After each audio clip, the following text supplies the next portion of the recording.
할렐루야 샬롬 하고 우리 인사합니다. 할렐루야 샬롬 샬롬 샬롬 샬롬 샬롬.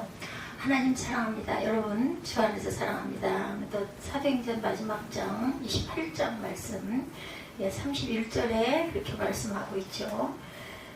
하나님의 나라를 전파하며 주 예수 그리스도에 관한 모든 것을 담대하게 거침없이 가르치더라. He preached the kingdom of God 하고 말하고 있어요. 담대하게 어떻게 거침없이 가르치더라. 마지막 말씀이죠. 바울은 로마도 보아야 하리라 하면서 로마에 가기를 간절히 원했었죠.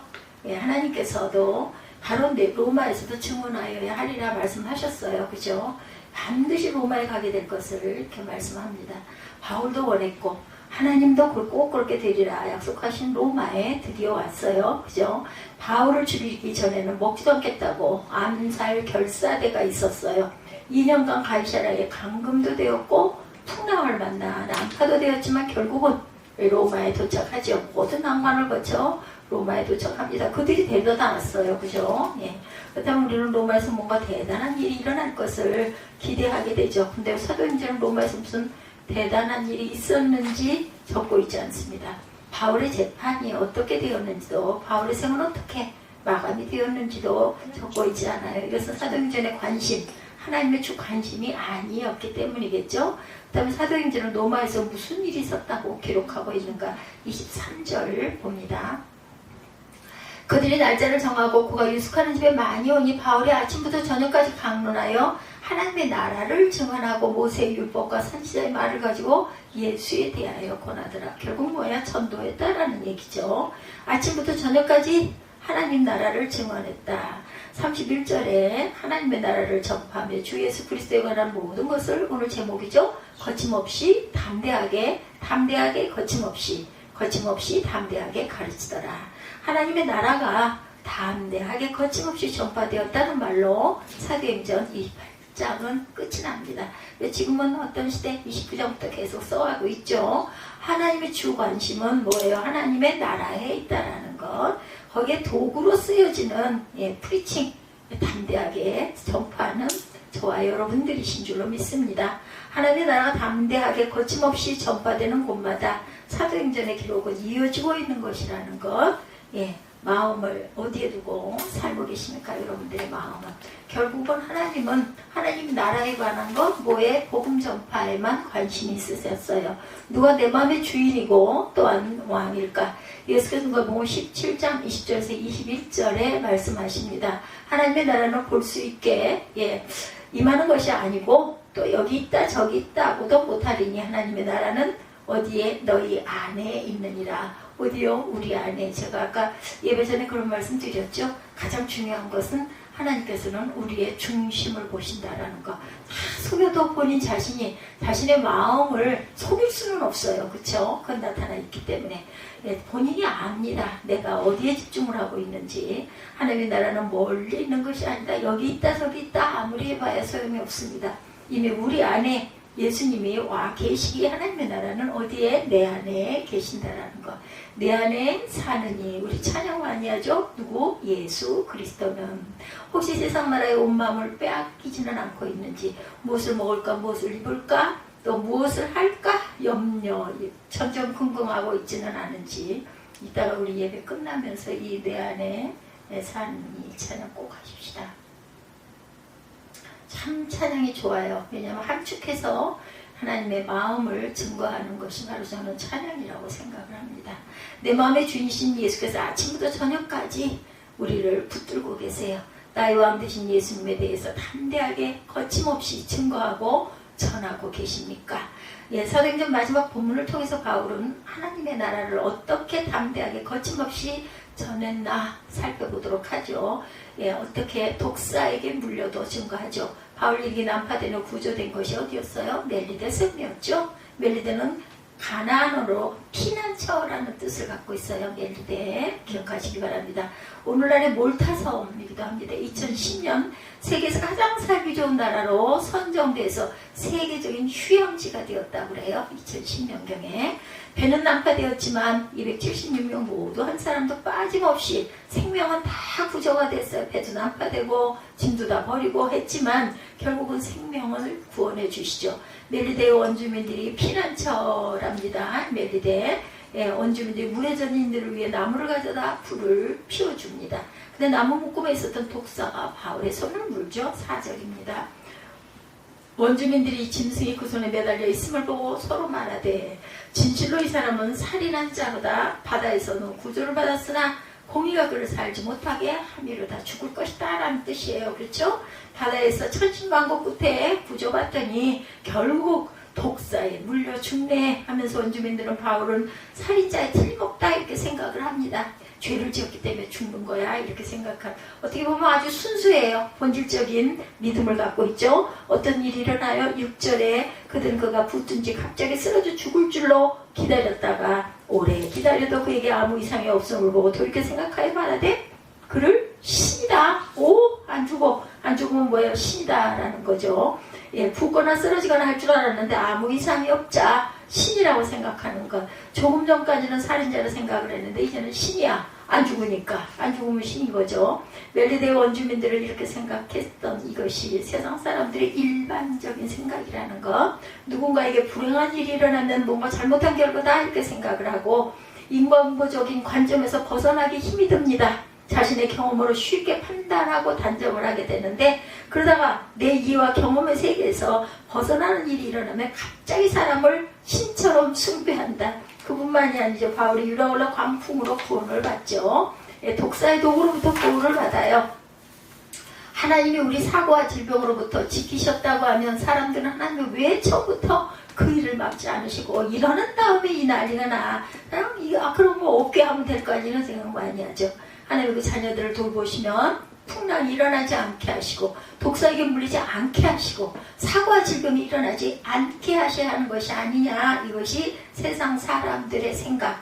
그러나 믿음은 사람들을 생각처럼 생각하는 것이 아니라 성경의 말씀처럼 생각하는 것이다. 사고의 틀이 바뀌어야 한다는 거죠.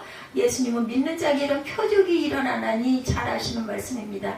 누가복음, 마가복음 16장 17, 8절에 말씀하죠. 믿는 자에게는 이런 표적이 따르리니 곧 그들이 내 이름으로 귀신을 쫓아내며 새 방언을 말하며 뱀을 집어올리며 무슨 독을 마실지라도 해를 받지 아니하며 병든 사람에게 뭐란즉 손을 얹은즉 나으리라 하시더라. 그렇다고 독을 마셔도 된다는 말은 아니에요. 바울에게만 일어나는 것이 아닙니다. 하나님께서는 믿는 자에게는 표적을 주신다라고 말씀하셨어요. 하나님이 판단하실 때 하나님의 나라를 위해 필요하다고 생각하시면 독사에게 물려도 해를 당하지 않게 하셔요. 사람들이 예수께 날 때부터 맹인으로 태어난 사람은 누구의 죄 때문입니까? 이렇게 묻죠. 요한복음 9장 3절입니다. 예수께서 대답하시되 이 사람이나 부모의 죄로 인한 것이 아니라 그에게서 하나님이 하시는 일을 나타내고자 하심이라 이렇게 답하세요. 예수님은 그 사람의 죄도 부모의 죄도 아니라고 그래요. 하나님이 하시는 일, 하나님의 나라를 나타내려 하심이라. 바울이 광풍을 만나지 않고 독사에게 물리지 않고 로마에 왔다면 어떻게 되었을까? 한 죄수가 재판을 받기 위해 온 거예요. 그러나 바울은 하나님이 하신 일의 증인이 된 2276명과 함께 로마에 들어갑니다. 276명 중에는 로마 백부장인 율리오와 선장, 선주, 죄수들까지 다양한 계층의 사람들이 있었어요. 죽다 살아났기에 이들은 자신들의 경험을 말하고 싶었겠죠. 각자 로마 전 계층에 그동안 있었던 일은 삽시간에 퍼졌을 것이고 풍랑과 독사 때문에, 풍랑과 독사 덕분에 바울은 더욱더 담대하게 거침없이 하나님 나라의 복음을 전할 수 있게 되었다라는 거죠. 뭐라 그래요?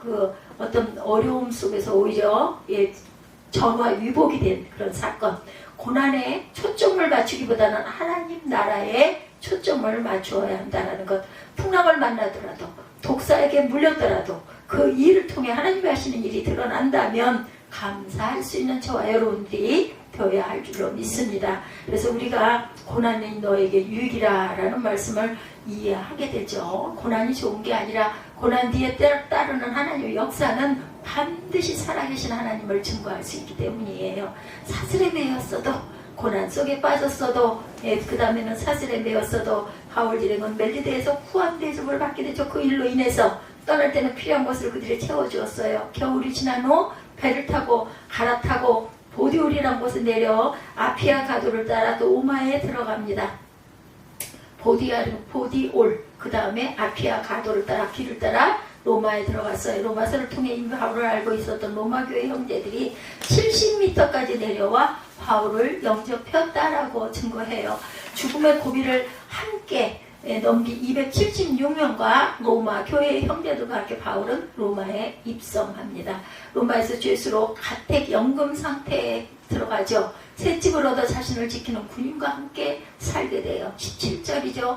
사흘 후에 바울이 유대인 중 높은 사람들을 청하여 그들이 모인 후에 이르되, 여러분 형제들아, 내가 이스라엘 백성이나 우리 조상의 관습을 배척한 일이 없는데 예루살렘에서 로마인의 손에 죄수로 내준 바 되었다라고 얘기해요. 나는 모든 것을 지켰어. 배척할 일이 하나 없었는데도 죄수로 내준 바 되었다. 바울은 고생 끝에 로마에 왔고 가택연금 상태에 들어갑니다. 그럼에도 사흘 만에 주변 유대인들을 초청도 해요. 20절이죠. 이러므로 너희를 보고 함께 이야기하려고 청하였으니 이스라엘의 소망으로 말미암아 내가 이 사슬에 매인 바 되었느라. 쇠사슬에 매인 사슬에 매인 바 되었다. 바울은 자신이 이렇게 쇠사슬에 매인 이유에 대해서 설명하죠. 그것은 이스라엘의 소망 때문이다. 이스라엘의 소망은 뭐라고요? 예수 그리스도. 오직 소망은 예수께 있다는 것이에요. 그 예수님 때문에 내 자신이 매인 사신이 되었다. 여러분에게 나는 이렇게 매여서 여러분을 만나게 되었습니다. 라고 밝히죠. 바울은 예수 그리스도를 만나 죄인의 사슬에서 벗어납니다. 진리가 너희를 자유케 하리라 하셨던 것처럼 죄로부터 자유하게 되었어요. 그리고 이제는 이스라엘의 소망이신 예수의 종이 되어서 스스로 내가 스스로 자청해서 매인 사신이 되어서 산다. 바울은 쇠사슬에 매인 것이 아니라 복음을 위하여 어디에? 예수에 매인 것이라는 거죠. 어떻게 이렇게 살 수 있는가? 로마서 6장 17, 8절입니다. 하나님께 감사하리로다. 너희가 본래 죄의 종이더니 너희에게 전하여 준 바 교훈의 본을 마음으로 순종하여 죄로부터 해방되어 의에게 종이 되었느니라. 우리는 모두 죄의 종이었어요. 그러나 예수 그리스도를 믿음으로 죄로부터 해방된 자들이다. 우리가 얻은 자유를 다시 죄를 짓기 위해 사용해서는 안 되겠죠. 의의 열매를 맺기 위해 사용해야 한다. 그래서 스스로 예수의 종, 의의 종이 되는 것이다. 의에게 종이 되었다는 것은 의를 행하기 위해서 스스로 묶였다라는 것입니다. 누군가 의의 종이 되어야 누군가 죄로부터 자유하게 되는 것이라는 거죠. 부모가 자녀들을 위해 스스로 종이 되어 그렇다고 자신을 비참하게 생각하는 부모는 없습니다. 근데 때로는 그죠? 아주 상처를 받기도 합니다. 요즘에 제가 주님께 스스로 매이시기 바랍니다. 목사가 되어 게 많은 부분 되어 있기도 하지만 또한 그거 이상으로 헤아릴 수 없는 은혜를 받기도 한다라는 거. 그러니까 그런 얘기 있잖아요. 다 좋을 수는 없어. 이런 얘기 있습니다. 새벽에 기도하고 성경을 읽고 공부하고 설교를 준비해야 하고 행동에도 제약을 받기도 합니다. 그러나 이렇게 매였기에 무엇인가 이루는 것이 있는 거죠.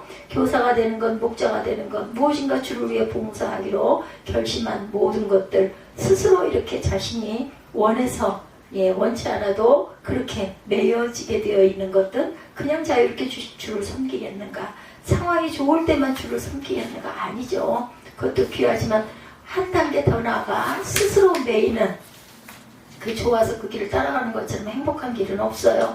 무엇인가에 매여야 진보가 있고 열매가 있고 하나님의 나라가 담대하게 거침없이 전파된다라는 거. 사람들이 그러죠. 내가 하고 싶어서 하는 것에는 막 열정이 솟아요. 근데 어쩔 수 없이 하는 건 어때요? 정말 죽을 맛인 거죠. 믿지 않는 사람이 있어도 풍랑을 만나도 독사에 물려도 로마에 왔고 비록 쇠사슬에 베어 있어도 하나님의 나라를 담대하게 거침없이 증거했어요. 믿지 않는 사람들이 얼마든지 있어도 바울과 함께 온 276명은 살아계신 하나님에 대한 생생한 증인이 됩니다. 이렇게 복음이 있게 전파되었지만 유대인들의 반응은 어땠어요? 24절에 그 말을 믿는 사람도 있고 믿지 아니하는 사람도 있어. 믿는 사람도 있었지만 믿지 않는 사람도 있었다는 것. 바울은 많은 사람이 믿기를 바랐지만 그렇게만 꼭 되지는 않는다. 그렇게 그랬다 하더라도 그것도 또한 이상한 일이 아니에요. 믿지 않고 흩어지는 사람들을 보며 바울은 이사야 말을 인용하여 이렇게 말합니다. 27, 8절이죠. 이 백성들의 마음이 우둔하여져서 그 귀로는 둔하게 듣고 눈은 감았으니 이는 눈으로 보고 귀로 듣고 마음으로 깨달아 돌아오면 내가 고쳐줄까 하니라 하였으니 그런즉 하나님이 이 구원이 이방인에게로 보여진 줄 알라 그들은 그것을 들으리라 하더라. 이방인에게 보여줘서 그것을 또한 들을 것이다. 바울은 유대인들의 거부를 이방인에게 가라는 신호로 읽었어요. 물론 유대인들의 복음을 기쁘게 받아들여 회심한 유대인들이 이방인들에게 복음을 전하면 더욱 좋겠지만 유대인들의 거부가 복음을 전하는 것에 방해가 될 수는 없다. 도리어 그것을 이방인에게 하라는 적극적인 인도하심으로 우리가 참 그래서 이해와 해석을 잘해야 된다는 거죠. 이렇게 2년간 새 집에 머물어요. 바울을 지키기 위해서 여러 군인들이 바울에게 묶여 있었죠. 이 새 집에서 옥승서신 세 권의 편지를 썼어요. 그 중에 한 책이 빌립보서 4장 22절이죠. 모든 성도들이 너에게 문안하되 특히 가이사의 집 사람들 중 몇이니라. 바울을 지키기 위해 바울에게 묶여 있었던 가이사에 속해 있었던 몇 명의 로마 군인이 회심하여 빌립보 교회 성도들에게 문안한 것이다. 로마의 군인만이 아니라 자신의 새 집에 찾아오는 모든 사람을 영접해서 하나님 나라를 담대하게 거침없이 전파했다. 독사에게 물려도 사슬에 매여도 믿지 않는 사람이 있어도 하나님의 나라는 결코 위축되지 않는다는 것, 멈추지 않는다는 것. 아니 독사에 물렸기에 사슬에 매였기에 믿지 않는 사람이 있게 더욱 담대하게 거침없이 전해진다. 고린도후서 4장 8절에서 10절입니다. 우리가 사방으로 우겨쌈을 당하여도 쌓이지 아니하며 답답한 일을 당하여도 낙심하지 아니하며 핍박을 받아도 버림받지 아니하며 거꾸로 들임을 당하여도 망하지 아니하고 우리가 항상 예수 죽인 것을 몸에 짊어짐은 예수의 생명도 우리 몸에 나타나게 하려 함이라. 예수님이 십자가에 죽으셨기에 부활하신 예수님의 생명이 나타났듯이 우리가 이 땅에 사방으로 우겼음을 당하고 답답한 일을 당하고 핍박을 당하고 거꾸로 들임을 당하는 것은 그 가운데 부활하신 예수님의 생명이 나타날 것이기 때문이다. 우리 어떤 상황에도 우리는 낙심할 수가 없어요. 밤이 깊을수록 새벽이 다가오는 거죠. 우리는 하나님의 일하심을 소망하고 갈 수 있다는 것. 지금도 성령께서 성도들과 교회들을 통해 하나님의 나라를 담대하게 거침없이 전하고 계세요. 사도행전은 주님 다시 오실 때까지 계속해서 쓰여져 가죠. 스스로 미어 예수의 종, 의의 종이 되어 사도행전의 역사에 동참하는 저와 여러분들이 되시기를 주님의 이름으로 축복합니다.